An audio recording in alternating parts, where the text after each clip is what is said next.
This is every way to make your friends laugh in Minecraft. And hey, YouTube bet me that you can't subscribe to the channel before I empty my inventory into this chest. So to prove them wrong, dump your finger on that white subscribe button down below. It's free and it helps out a ton. If your friends always wanted to live at sea, then here's a way to bring the sea to them, or at least part of it. Since folks, boats are entities, which means that if we want to, we could place down a whole bunch of these and cover your friend's entire house in boats. I mean, let's be honest, it's not exactly an expensive prank, especially if you got yourself a tree farm, or even just a good axe and a taiga tree. And while it's annoying that these can't stack in your inventory, placing them down is a really easy setup. And then when your friend wants to get rid of it, they're also easy to clean up. And they'll probably want to as well, considering that many entities could get a little laggy. And really that's the most destructive part of this prank, the lag. And the only thing that I would caution against so that you don't get anything too mean would be making sure that none of the boats get too close to your friend's animal pen. While they're easy to break by themselves, when you have to look at the proper hitboxes to make sure that you're not killing your pigs and sheep, then it gets annoying.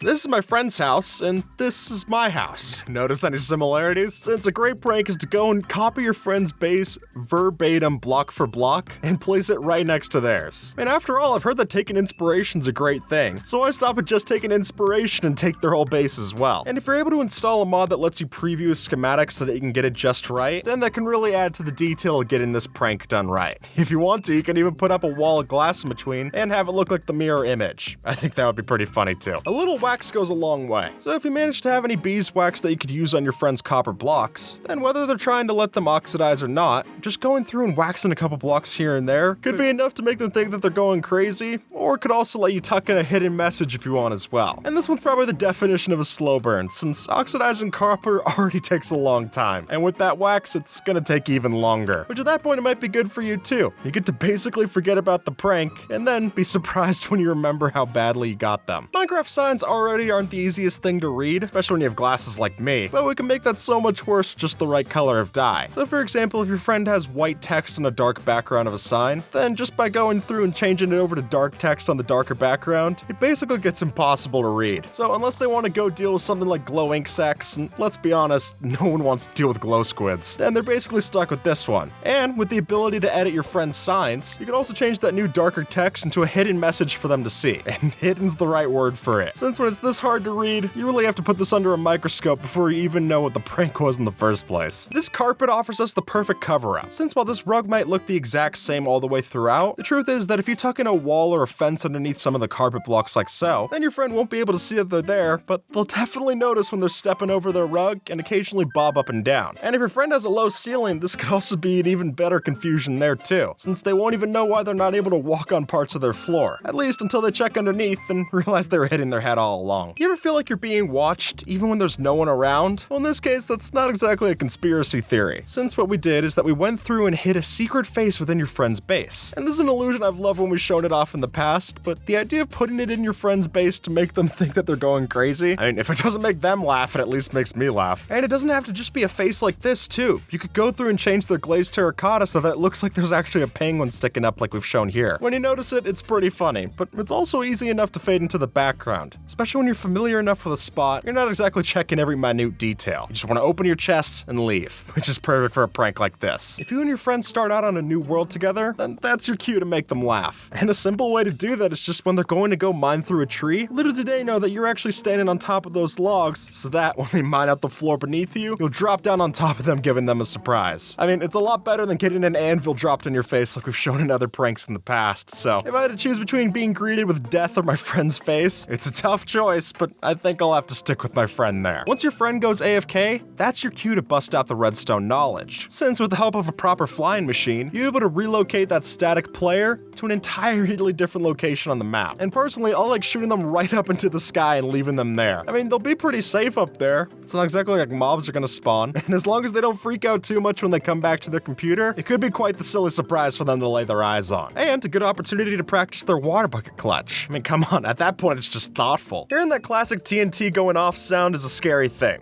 And it should be. It normally means that you're in bad trouble. But here, we get all of the scare without any of the damage, or the cleanup. Since all that we're using here is an observer to detect a redstone signal of your friend mining a block or interacting with something, and that's all we need to have it ignite the TNT, but that TNT's fallen into water. So when it goes off, there's gonna be absolutely no damage to anything around it or your friend, which is a good way to give them a jump scare without giving them a reason for revenge. Which, hey, gives you one less nice reason to look over your shoulder and be paranoid about, so I think that's worth something. Picture the situation. You built up this great dining hall and then call all of your friends for a meeting. Each of you sit in minecarts because there's really no other way to sit in the game, and when you get all of them there for that emergency meeting, that's when you finally reveal why they're actually there. You mount out these few center blocks that breaks the floor beneath you, and all of you drop into what's now what you've discovered, the ancient city. And credit to user Scrouso for their creativity with this. It's really an impressive prank. I mean, not only do you have to do all of the setup of getting your friends there and building the dining hall, but you also have to mine out all of the chunks that you actually fall into the ancient city. Then you only got one chance to actually make it work. But when you do, it's hard to say that the results don't speak for themselves. Spawning a wither's a rude awakening, but spawning a wither like this isn't, mostly because it's not spawning a wither. Sure enough, even though we built up the wither structure in the same way that we would usually, by the simple fact that we have a non-air block underneath the soul sand, that wither won't spawn, regardless of how many wither skulls you put on top of it. So as long as you build this T-shape over something as simple as a torch, carpet, or snow underneath, that wither isn't going to spawn, but it could still offer up a scare if you want to terrify your friends. And the way that I would love to do this is to go down mining with your friend, and then when they're turned around, place up the T structure, and then when they finally turn around, place down the final skull, only for them to be panicked as to why it's not even spawning in the first place. Server bugs are annoying, until you use them to your advantage. Since while usually it's frustrating if you're not able to see your friend, if you're clever enough to think on your feet, then we could take after Green and use this to startle your friends while they're not able to see you. And whether that's placing signs or blocks to throw them off, I mean, let's face it, you get as much versatility as you would if you were normally invisible, but without all the particles is a dead giveaway. If you're lucky enough to get this glitch, or even smart enough to force it, then use that golden opportunity to make your friends scared or laugh. I'll let you choose. Finding good real estate on the server is a tough thing to do, especially when your friends are able to rebuild an entire cliff just to hide your house. Yeah, something like that seems like housing market manipulation to me, but it does make for a good prank. And take after this Reddit user who literally rebuilt their friend's house inside of a cliff face ravine. And I don't know if it's the shaders in these screenshots, but honestly looking at this, it doesn't look that bad. I mean, maybe a little inconvenient to get down to, but that's what water bucket saves are for. If anything, it's just good practice. So if you got something like Lightmatica that allows you to recreate your friend's build block for block with a proper schematic, that's really all the excuse you need to be able to recreate something like this and get a good prank out of it. If you're able to get your friend to download a random resource pack, then that's basically a blank check to mess with them. Since while they think it's just doing simple things like changing the textures as so for a minigame or whatnot, the truth is that we switched the lava texture to water. And all of a sudden, exploring down in the caves gets a lot more inviting and a lot more dangerous. And the nether especially looks pretty ridiculous when you see it with this pack. At the best case scenario, they'll be confused, and at the worst case scenario, they'll end up losing their stuff to that water inside of the nether. Bamboo and sugarcane are some of the fastest crops to grow in Minecraft, though my friend's bamboo farm will never grow another stalk again. And the reason for that, albeit nearly invisible, is that if you place down string right on top of the bamboo stalk, past that point, it'll no longer grow, which would definitely be a way to confuse your friends when they're wondering why their farm isn't producing like it used to. And considering that bamboo's a lot more useful in recent updates, this could be your invitation to sabotage their bamboo farm so that they have to buy it from you, or charge a fee to come by and fix it. Because after all, if they're not taking a closer look, they might have just thought that they planted it on the wrong block. And as long as you make sure that you're not holding any string when they come asking questions, I think you'll be in the clear. If your friend has a big enough ego to go around building statues of themselves, they honestly need to be taken down a peg. I mean, sure, it's impressive, but are they impressive enough to need a statue? Who's to say? You, however, are definitely deserving of a statue. And in that case, you should go through and replace the statue's skin with one of your own. I mean, they already gave you the template for the proportions. Now it's just coming up with the right block palette to match your own. I mean, I'm in luck. I just have to get red concrete and I'm basically 90% done. And really, as this comment points out on Reddit, if someone's willing to go through and change a statue like this, that's a lot of dedication. At that point, you should just leave it the same way to applaud them. And honestly, I'm inclined to agree. Ender pearls can make for a great escape plan. But what if you're not in danger, but rather you're just looking to confuse your friend? Well, even in that case, an Ender Pearl Stasis Chamber does the job just right. Since with one of these set up on a timer, you could appear in your friend's house out of nowhere, or vanish from their eyes in an instant, and that's definitely going to be enough to confuse them. Especially if you can bait your friend into chasing you, and then flip a switch so that halfway through the chase scene, you're removed from the script entirely. Clearly, you can do a lot of impressive things with map art, and we've shown as much in past videos. But while you can use a lot of detail for these, I don't even think we have to go that difficult. In fact, just replicating one of the regular Minecraft paintings, and then switching out subtle things and placing this in your friend's base can be all it takes to mess with their regular art. For one, you get to see if they even noticed your subtle shenanigan, and if they did, they should be impressed. One of these maps costs 128 by 128 blocks, so you're willing to go quite the extra mile just to prank them. And honestly, art's subjective. I think this looks better anyway. As my friend Brandy's shown off, you can definitely use goats to kill your friends, but that's a little harsher than we're going for right now. So how about just pranking your friends with one of these goats? And for that purpose, it's hard to get better at annoying someone than a screaming goat.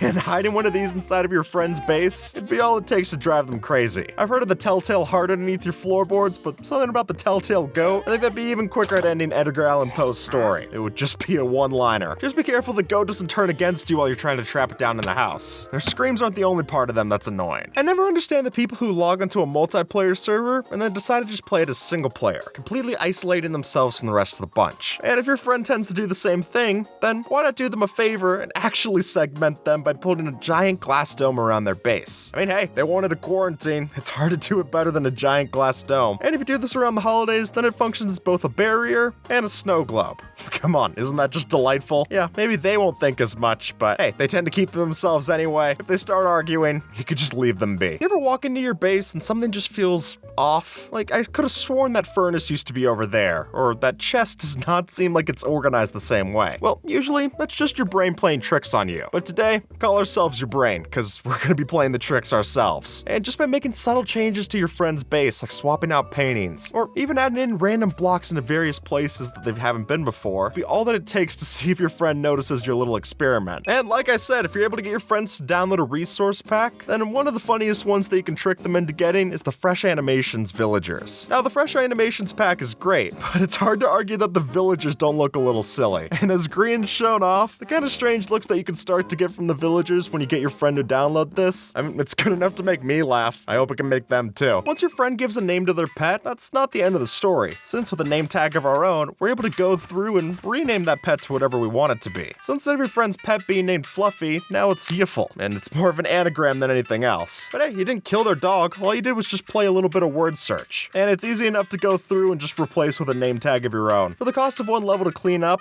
I think that's a pretty safe prank to play on your friends. And one that can still be pretty funny. If your friend likes to decorate their winter wonderland with a couple of snow golems, then the way that you could help them out to make it an actual winter wonderland is take a pair of shears and remove all of the pumpkins off their heads. Let's face it, this forgotten texture from the original Snowman is pretty funny looking. And it also fits the aesthetic a little better of the Snowman. So there you go. In some ways, you're helping them achieve their vision, and in others, you're giving them a chuckle. It's really just for them to choose which one it is. Here's a fun trick to show your friends that you can do with mobs. Now, if you get a mob into the back of your boat, and then you land both of you on top of ice, then when you start spinning around on the boat, all the momentum's gonna give the mob a lot of whiplash, and their heads will start to spin around in a pretty weird way, which to me looks painful, but the chicken looks to be enjoying itself, so I guess to each their own. Maybe they loosen their neck a little bit more than I do. And to any bystanders looking on, I can only imagine that this looks even sillier. Maybe you've heard this before, but you can't sleep now, there's monsters nearby. But when you look around, you don't see any. Enter the monster under your bed. See, if you dig a 2-block hole underneath the bed, add in a daylight sensor, and then place an armor stand on top, it'll be just the right height to see the eyes of the monster head peek through right here, which is a good way to startle anyone who walks into your guest bedroom. Once you take down the Ender Dragon, there's not much to show off your victory. I mean, there's the egg, but there's only one of them to go around, and that doesn't seem fair for a group effort. So if you want something to show off for all those involved on the server, this dragon skin rug seems like a perfect pick. Plus, it's a pretty funny sight gag, so that doesn't hurt either. And by adding in little details like buttons for scales, there are subtle ways to make this a really solid addition to your living room's floor. So if you're not already using your dragon's head for a piano, this has got to be the next best use for them. I'd like to introduce you all to my new pet berries. And yeah, you heard me right, I have berries as a pet. Or at least, it looks like that. See, this user found out that by catching a fox and making it invisible, all that's left showing are the bushel of sweet berries in its mouth. And for that matter, I'm sure you could use this to lead around just about any of the other items that a fox can carry in its mouth.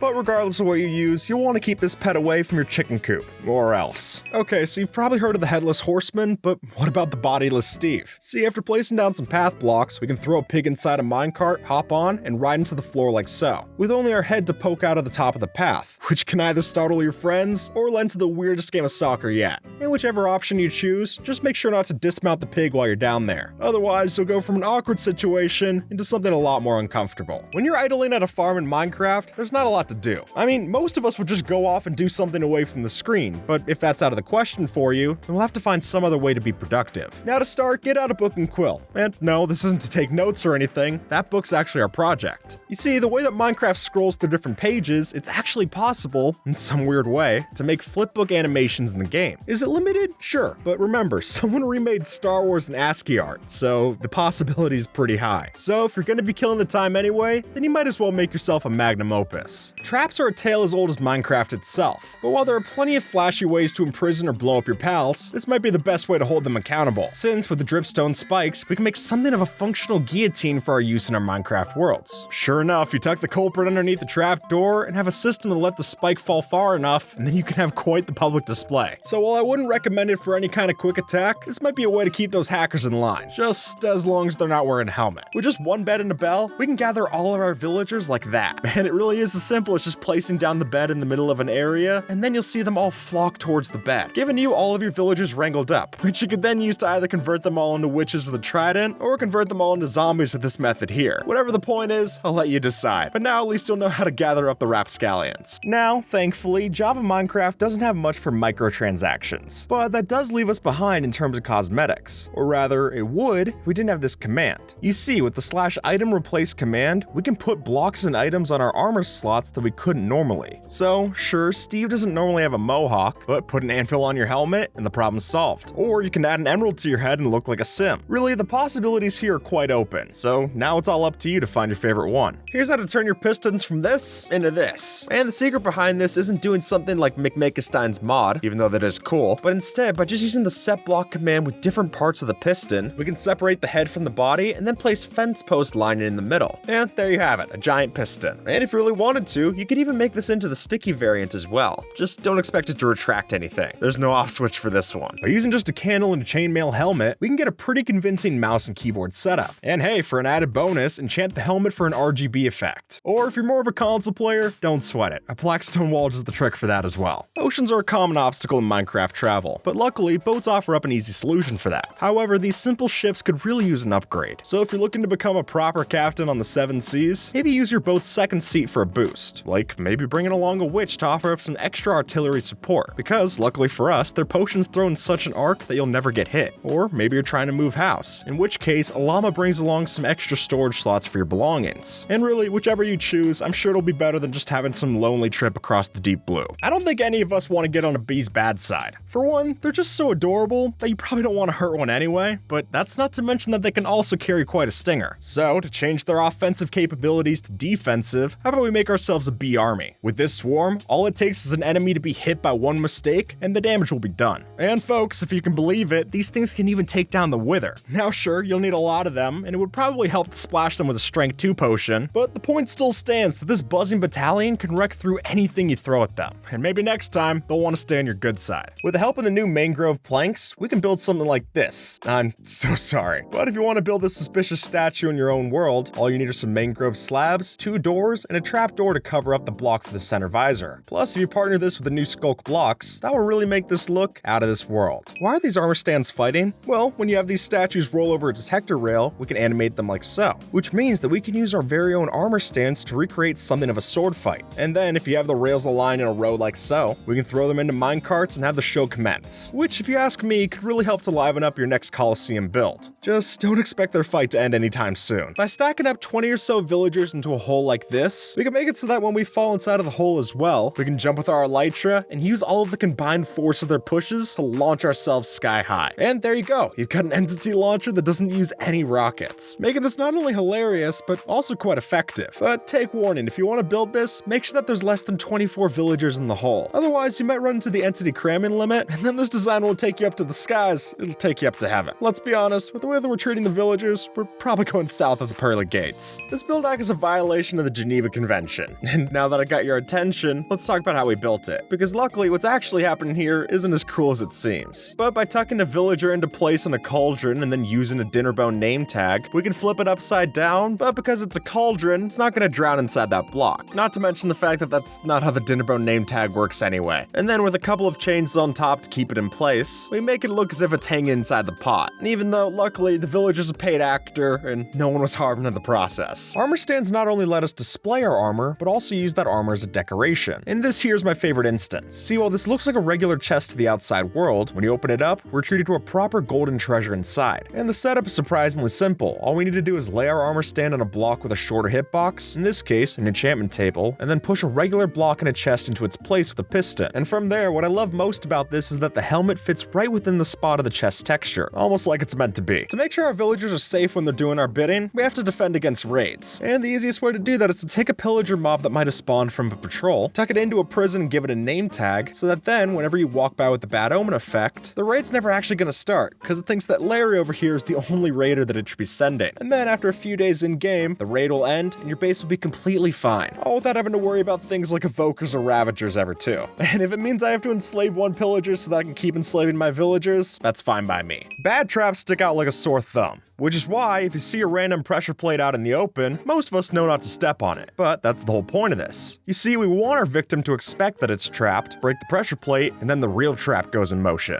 The item is then sucked up by the hopper minecart, goes into a real hopper, and then a comparator sets off a signal, and the rest is history. Now, while you could be more cruel here by adding in more TNT minecarts, I think this actually could work really well in a rigged desert temple. That, folks, would be a surprise for sure, and one that's likely to leave them with no items to their name. Sometimes in Minecraft, it can be easy to forget that your actions have consequences. So, to give your friend a quick refresher course, then how about we design a trap with that karma in mind? Now, I don't know about you, but on my world, exposed target blocks are a rare sight, meaning that as soon as someone sees one, you can guarantee that an arrow is going straight for the center. But this time, instead of a bullseye, they'll be treated to Newton's third law of motion. For every action, there's an equal and opposite reaction. And in this case, that reaction is a poison arrow headed straight for their torso. Is it cruel? Well, it's hard to say they didn't ask for it. And maybe now they'll think twice before they act. We can wait for this build hack to load in, but the truth is, it never will, because that's the whole point. And by mixing together an invisible item frame with a goat horn like this, we can use a command block that constantly updates it so that it rotates and creates this loading screen animation that we see here, which can be great for making your friends think they have a bad internet connection, or it might just be useful to have for the next time you set up a new map and you need something for the players to see while you get everything ready. And really, so few of the Minecraft textures are animated, so it's nice to see us make do where we can. Over the years, Minecraft has steadily added new pets to choose from. While everyone else opts for a dog or maybe the new axolotl, what if you want something a bit more unique? Well, there is a solution, albeit a weird one. Now, of course, the main thing that you're looking for with a pet is loyalty. So why don't go straight to the source with a Loyalty 3 Trident? No kidding, what this thing lacks in pulse, it apparently makes up for in companionship. So simply throw the thing, fill up your inventory slots, and then you can watch it follow you around. If you're Map Pat, you'll want to pay attention to this one, because as you can see, we've put some familiar animatronics into Minecraft. As the channel Beastin' and Feastin' shows, all we need are some armor stands posed the right way to make one of these creepy characters right in vanilla. Just make sure you sleep after you build them. I wouldn't want to risk a night shift around these. Here's why we used a Hoglin in our build. If we were to summon in a Hoglin using this tag is immune to zombification, then we'll be able to keep it alive long enough to play dead. And then after we add in the dinner bone name tag to it, with some end rods over top laying out horizontally, we get ourselves the perfect pig on a spit illusion that'll be ready for our next Hawaiian luau. Did you know that you could do this with bubble streams? Because apparently if you throw eggs directly at the water, those projectiles will ricochet and bounce along the bubbles. And functionally, this is a lot like an Ender Pearl Stasis Chamber, but we're just using a lot more momentum when we throw it out. Which means if you make a couple of baskets, you might be able to set this up for your very own basketball game. And hey, since it works with other entities, with the right amount of force, this could be the wild addition for your next TNT cannon. In Minecraft, it's often easy to accumulate your fair share of junk.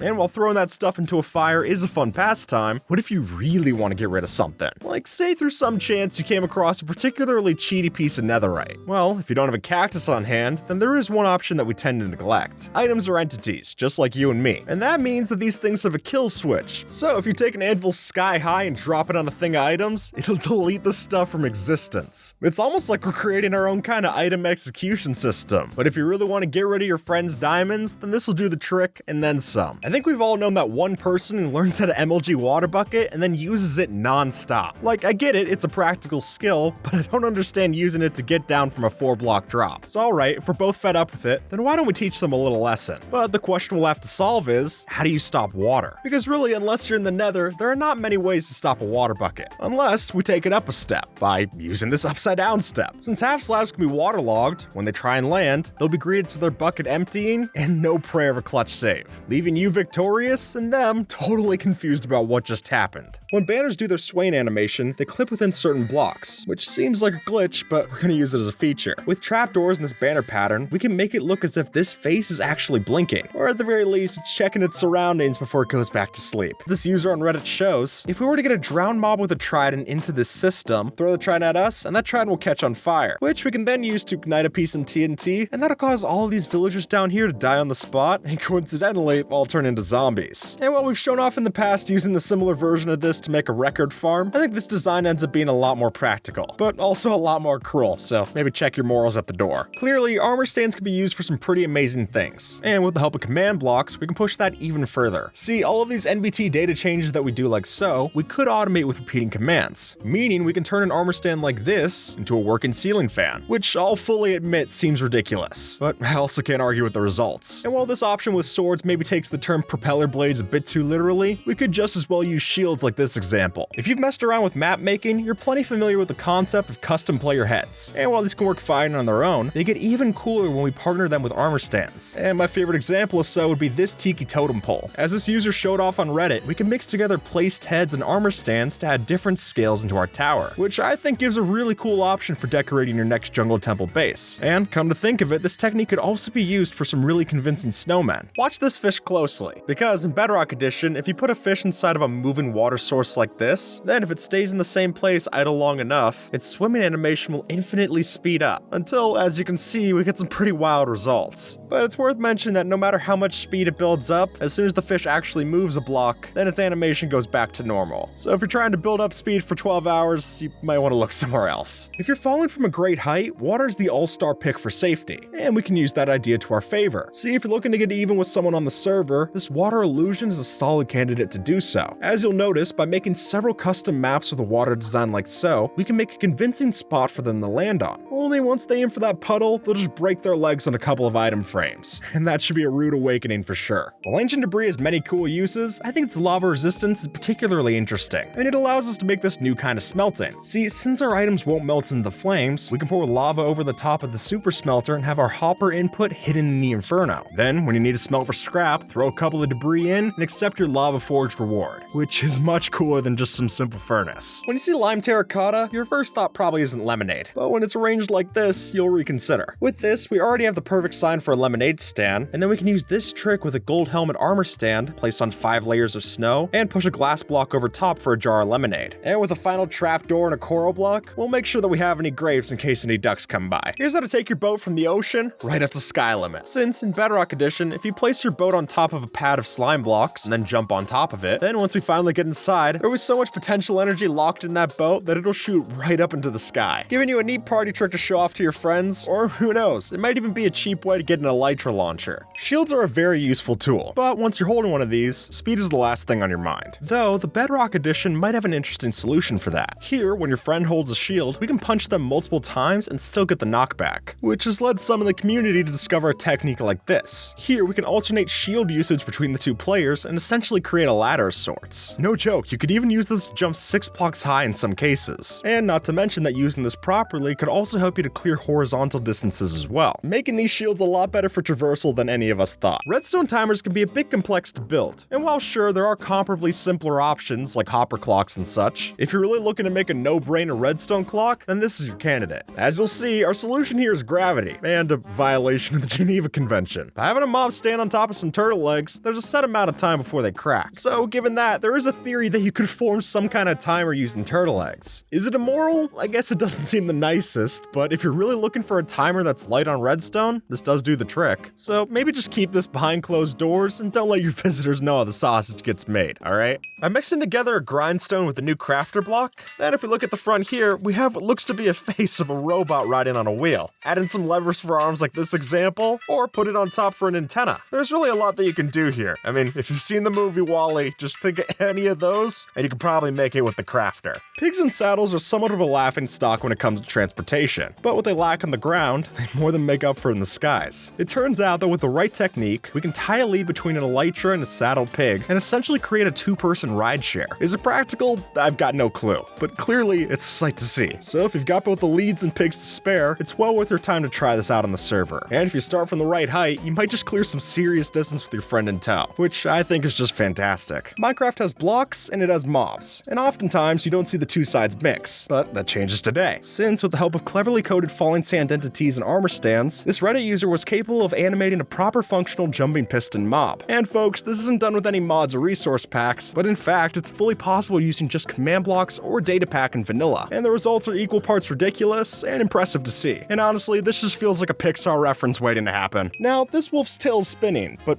why? Well, to answer that, we first need to know that a tamed wolf's tail is linked to its health. So the lower its health, the lower the tail. And conversely, if we use commands to make it have a higher health, yeah, the tail starts spinning. So if you were to use the effect commands to give the dog both health boost and regeneration, we could watch its tail spin in real time. Just don't get dizzy when you try to watch it. Building a house is a tale as old as time in Minecraft, but having the game build a house for you is a bit more exciting. That's why this display of a house built entirely of falling blocks is so wild to see. What's happening here is that we have a command block array perfectly timed to launch each and every block into its respective place, until it finally gives us our finished result. And full disclosure, for this to work you will need a flat surface. Otherwise those building blocks will just collide with one another and fall right off course. At some point, I think we've all wanted to be an astronaut, but without $1 billion in the bank, that's a pipe dream for most of us. So that leaves us two options. We can either sit around and mope, or start to work in Minecraft science. As it is, we don't have much in the way of rocket fuel, but what we do have is TNT, and a lot of it. Which means if we grab a whole bunch of TNT minecarts, we can pack enough of these suckers into a small space to launch us right towards the moon. Though maybe pack some blast protection and totems on dying to do this. Otherwise, both of you and your dreams will go up in smoke. Stop using fireworks for your elytra. Instead, try a dolphin. No joke, if we take after this user's example, all we have to do is attach a lead to a dolphin, start swimming in the ocean, and then once we build up enough speed with the dolphin's grace potion effect, we can go straight from swimming right up into launching into the sky. And while that's ridiculous enough on its own, it's funny to realize that we're not the only one that takes flight. So make sure that you and your dolphin buddy landed somewhere safe. By throwing down seeds for a villager, regardless of the type, they're gonna walk towards and pick it up. And this blew my mind when I first heard it. I thought it would have only worked with farmer villagers, but sure enough, there is a way to get them to follow the breadcrumb trail. If you're not prepared, the Wither can be a tough opponent, especially on harder difficulties. I mean, at the very least, with 300 HP to its name, taking one down isn't usually a speedy experience. Or so you thought. As it turns out, while we've been wasting our time using swords, tridents, and axes to slay the boss, there's actually a much stranger option for victory. By crafting yourself a chunk of these fully powered firework rockets, then that's all that you need to beat the beast in roughly 10 seconds. Though I should know that for safety, it's probably best to spawn it under a bedrock fountain like such, but after you do that, then you can just simply hold down the right-click button and get ready for the hard-earned nether star. My actual personal favorite use of these hanging signs so far is if we do something like this user did here. First, we're gonna have to build up into the sky, and then with a couple of these iron trapdoors as fans, we can place blinking lights at the bottom, and finally add in our hanging sign with the face design of your choice, and we got a little robot face. Just add in red dye, and it's a lot more of an attack drone, which I would be angry too if someone came by and broke my buttons. Minecraft blocks come in one shape and size. That is, until today. See, by using distance and a clever stair-step-like build, we can make it seem as if the block that we placed is actually quite small. In this way, we practically guarantee that any visitors will be left with a question mark as to how it works. But besides a prank, you might actually find yourself using this on a larger scale. And really, we'll leave the finer details of that to you. But I will say, this could make for a real mind-bending entrance to your next base. Turtle eggs don't seem to do a lot. Like any baby, these things are quite the liability until they grow up, but that might just be our biggest asset. Since these eggs crack under the simplest bit of pressure, we can make an extremely easy trap. Just sneak one of these little guys under a thing of carpet, and then, as soon as any zombie or ne'er-do-well comes by, they'll be met with quite the surprise. One jump and that's it. and they'll start tumbling toward their doom. You'll have one less hooligan to worry about. And now you don't have to worry about the egg or the fool. So if you got the silk touch on hand, this might just pave the way for the perfect possibility. As it's clear to see, Minecraft is a game made of blocks, which is why it's such a cursed sight to see a circle like so. But even if it breaks Mojang's unspoken rules, there are plenty of cool things that we can still do with these. As is, the way that we pull these off is by summoning a bunch of armor stands around a relative position. And then, to give that subtle curve, we have them face towards a center point and then give us that smoothed out area. And while Mysticat is showing off how to make one of these into a pool of water, we could also just as well make a tire swing out of these. And both of which are plenty cool to see. Minecraft staircases should be straightforward, but as we've shown in the past, there are plenty of weird staircases that we can put to use in our worlds. And this is no different. What might look like a random mix of blocks and foodstuffs is actually the fastest walkable staircase in the game. The truth is that the way that these hitboxes are laid out, it's just so that we can stand in the middle and climb these staircases seamlessly. And sure, a proper spiral staircase would look much nicer, but if you want the speed as you climb up to your mountain, this is hard to beat. Since even though you can't see it, if you use a dispenser to shoot armor at a villager, it'll actually equip it into their secret inventory. And make no mistake, even if you can't see it, they are definitely wearing it.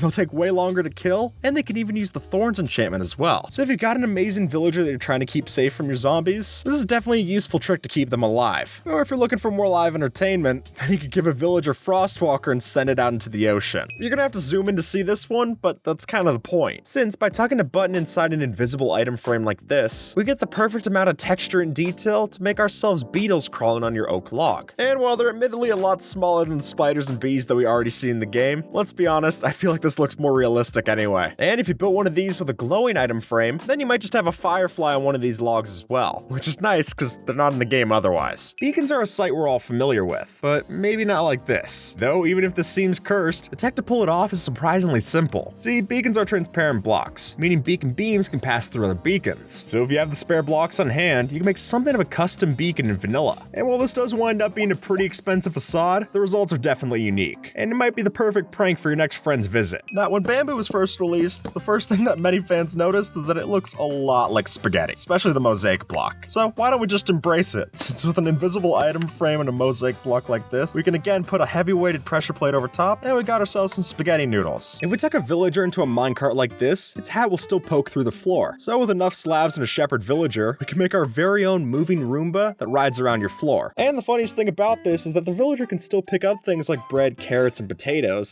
so it'll help you clean up your food scraps after the 5-second rule. Unfortunately, we can't tie villagers to leads, and I doubt Minecraft's gonna change that anytime soon. But we can attach leads to cows. So if we were to get a herd of cows and tuck a villager in the middle of them, it's true that we can use our cattle crew to essentially drag the villager with us, which is more than a little finicky, but if you really need the solution, this could come in clutch. And hey, it can even help you bring them across bodies of water. So until Mojang lets us use chains to bring along the villagers the other way, this is our best bet. Don't go near this composter. Well, I warned you. With a sticky piston and a slab, we can add in an armor stand like this and pop up any mob that we choose out of our composter. And then the real kicker is that if we fill in the composter with something like hay, all of that compost can completely hide the head inside. Or rather, it'll hide it until it's too late. When we press the button, we're able to open up this store, but not in the way that you think. The way we do this is just by retexturing different things to look like our iron doors. So for the first one, we've got trap doors, and then for the next we use a TNT duper to blast our way through. And my personal favorite is seeing this sand door pressing the button, and instead of falling, it's really just going up into the sky. Is gravity wrong? Are we wrong? I honestly don't know. But they did do a behind the scenes video where you can see how this actually happens. That and the original video are very cool, if not obviously confusing. Alright, be honest, what render distance do you play on?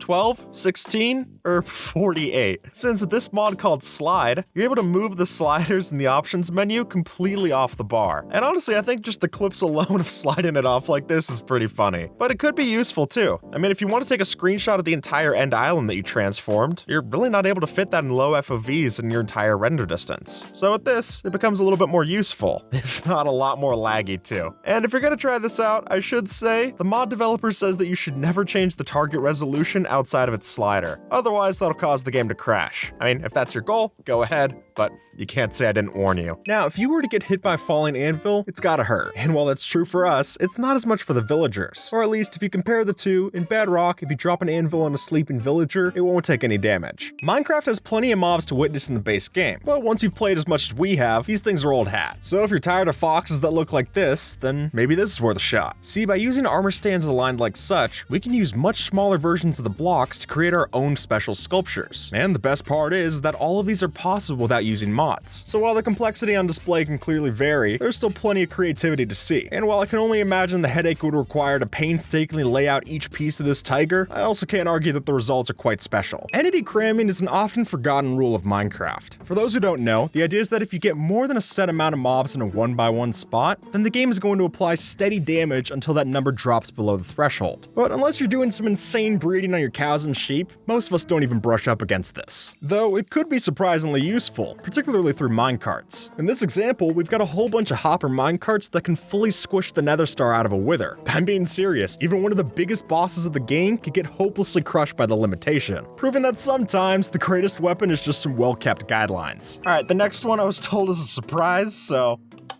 Yep, still hate surprises. But unfortunately for all of us, these bamboo blocks look a little too close to faded yellow wallpaper. And what I'll also mention is that if you use some of the bamboo signs and don't type anything on top of them, then with the horizontal lines that they have on top, they look pretty good for vents. And now I'm just wondering how you're supposed to no-clip out of the backrooms.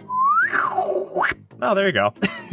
Here's how to make your dripstone even deadlier. Use a fishing rod. Silly as that might sound, as this user shows us, it's entirely possible. If you find yourself in a situation like this, place the dripstone underneath the block, and then when you break its support block, you can catch onto the dripstone as an entity with your bobber, and use that to throw towards your enemies. So while getting the spacing might still be pretty tough to do this, when you pull it off and kill your friend, it really is something special. And this might be the only dripstone kill that's able to top the one that Green got on Double Life. Here's how to moonwalk in Minecraft. All we need is an elytra. First off, we're gonna fly down to the ocean, and then hold up the spacebar so that we push ourselves back up to the top of the water. And then from there, we can just start walking backwards, which is a fun sight for sure, but remember, this will use up some of your elytra durability, proving that even the best dance moves have their expiration date at some point. It's a tale as old as the 1.3 update. When you enter a desert temple, you've got to disable that stone pressure plate, and failure to do so could easily be the end of your run. But even knowing that plan, mistakes can happen. So whether it was you, a friend, or maybe the rabbit that triggered the plate, the fact still stands that we need to fix this, and fast. And to do that, there's actually a simple solution. As you'll notice, by breaking the pressure pad and the block that it's on, we can fill that space with a water bucket to flood the explosion chamber. And from there, the TNT detonates, but it doesn't delete the blocks or cause us any harm up here, letting us still claim those treasure chests all the same. Getting the Sniper Duel achievement is no easy task, but that's nothing Redstone can't help. And here, instead of shooting at the skeleton head on, we shoot at a target block placed directly above him. And then we rig a sticky piston and pull it away on command, meaning that after we walk 50 blocks away, we can flip the lever, activate the piston, and we'll get the achievement no problem.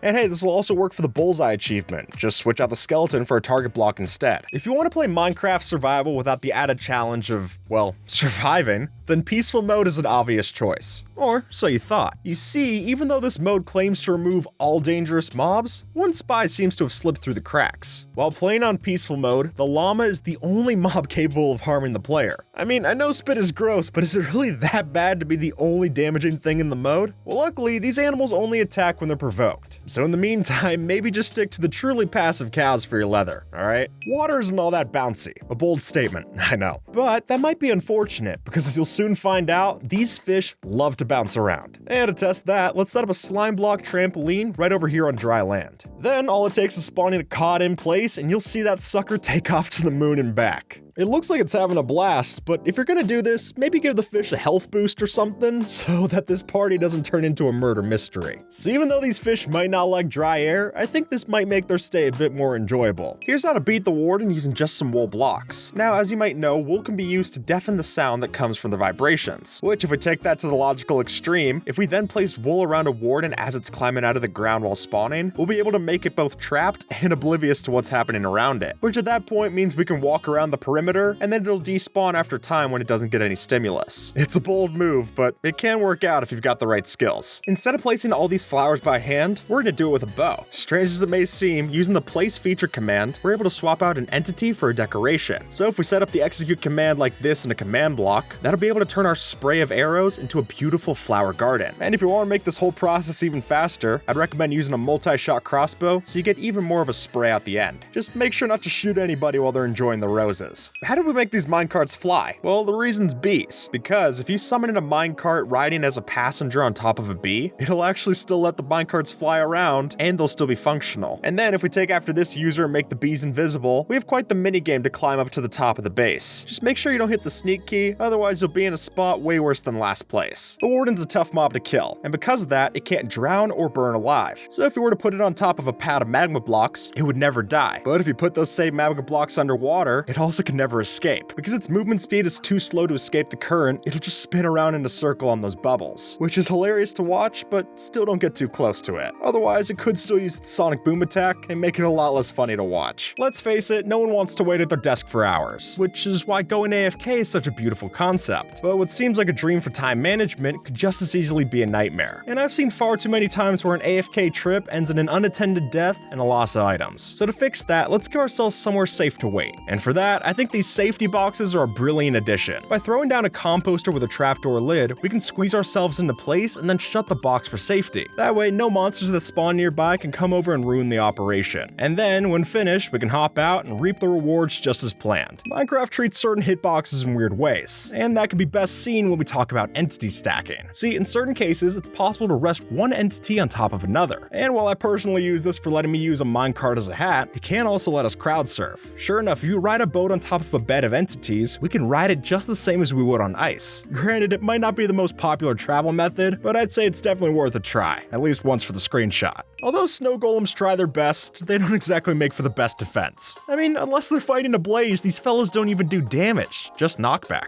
And that's not exactly cutting it for our purposes. So, to make these frosty friends a bit more ferocious, we need to crank up the heat. And for that, I'm actually being serious. In Bedrock Edition, if you put fire in front of their projectiles, then we straight up mix the fire and the ice, get something they gotta fear. And from there, all you gotta worry about is keeping the things safe. But as long as you use something like honey blocks to keep baby zombies from jumping in, then these should keep your villagers safe and secure, all while breaking the laws of physics as well. If we cross together multiple armor stands and pose their arms in a certain way, we can then add in leaves to get something of a smaller tree. And while this is much easier to pull off in Bedrock where they have the arms by default, with a data pack this is plenty possible in all versions. The death and loading screens are a staple in Minecraft, and they're so commonplace that by this point, no one's surprised by them. But we can use that to our advantage. Taken after this user, we can make a giant version of the respawn screen in our creative world. And with the help of map art, we can make this even more convincing. Then, after we place these down at spawn, we can fool anyone who respawns into seeing yet another respawn screen when they least expect it, letting us watch from the sidelines and get quite the laugh while we're doing it. This is not an end portal, but from a distance, it might trick you. And up close, it's still a pretty funny conversation starter to have. But just using the new skulk blocks, we have a texture that matches the void that we see out in the end. So if we line a 3x3 grid with a couple of endstone blocks and Eyes of Ender, you might have the perfect artificial piece to put on display in your next museum. Villagers do a lot of trades, but they don't pay a lot of taxes. And now, with just a name tag, we can change their name to taxable subject and start to get paid back some of that real estate tax. And the better yet is that the higher the skill level of the villager, the more rent that they'll pay back. So while a novice villager will only pay 1 emerald a day for living on your land, if you get them up to a master, then you're earning 5 emeralds a day. But be careful, because all it takes is the villager getting slightly hurt, and then they're not going to pay you any more taxes because they got to cover their health care. But if you have a splash potion of healing, you can bring them right back up and start earning your profits just like you were. I don't know that rotten flesh is a bad food source, but I doubt your pickaxe is any better. But hey, with the help of this mod, it's not just the foodstuffs that's edible, but in fact, every item within the game becomes something that we can eat. And I think the best way to use this is to put it in a mod pack with other stuff that you're giving to your friends, so then when they download it, you can just confuse them when you start eating your shovel in front of them. And really, that's the only purpose you would ever do this for. It doesn't restore hunger, it just gives you the nausea effect. And it probably also makes it really annoying when you're trying to place down a block, only to just eat it in front of yourself. Maybe more infuriating than confusing. With a mix of carpet and wool blocks, we can lay out the perfect rug to have ourselves a picnic. And then by using pressure plates for the, well, plates, we can really make this look as if it's lived in. And for my money, the best part of this whole facade is using an invisible item frame to add in a little shovel for a spoon. That's just perfect. What's the fastest way to escape from a maze? Instead of breaking blocks, of course. Well, there might be good tactics like always staying to the left wall and so on, but the way that Spifey built it here, even the best of advice and tips and tricks aren't going to be able to get you out of this one. Since with help of the Create mod, it's possible to make a maze that has moving sections so that the player never escapes. And to me, this feels like something out of a fantasy novel, almost like the labyrinth in Greek mythology. And at this point, I feel like the only way I can break out of here is if I'm literally allowed to break out of here. I mean, if the maze is changing, why can't I change the rules? Just seems fair. Did you know villagers are scared of sponges? Because apparently, now they are. Since with this user's data pack, we're able to make it so that dry and wet sponges can scare our villagers, which could be useful to keep certain areas off limits. Otherwise, they might wander in and find something a lot scarier on the other side. With the help of a golden block and a piston, we're able to completely break piglin bordering on bedrock. With just a simple redstone clock like this, we can have a sticky piston push a golden block back and forth, and for some reason that completely messes with the piglin's AI, where they're now trading every single tick possible. But on Java, if you were to do this, you'd just be out a bit of redstone. It's more of a noise complaint than anything that's gonna fill your pockets. This skin is only possible on Bedrock Edition, since in Java, if you were to have transparent pixels in the first skin layer, it'll just turn them black instead. But in Bedrock, that's not the case, and the only requirement for Bedrock is that you have just one visible pixel, making for this perfect camouflage skin. Steve's technology isn't exactly high-tech, so if you're tired of the Dark Ages and want to bring your realm into the Information Age, why not try this? By throwing a gradient banner like this on a shield, you can get a pretty convincing cell phone when it's placed in an item frame.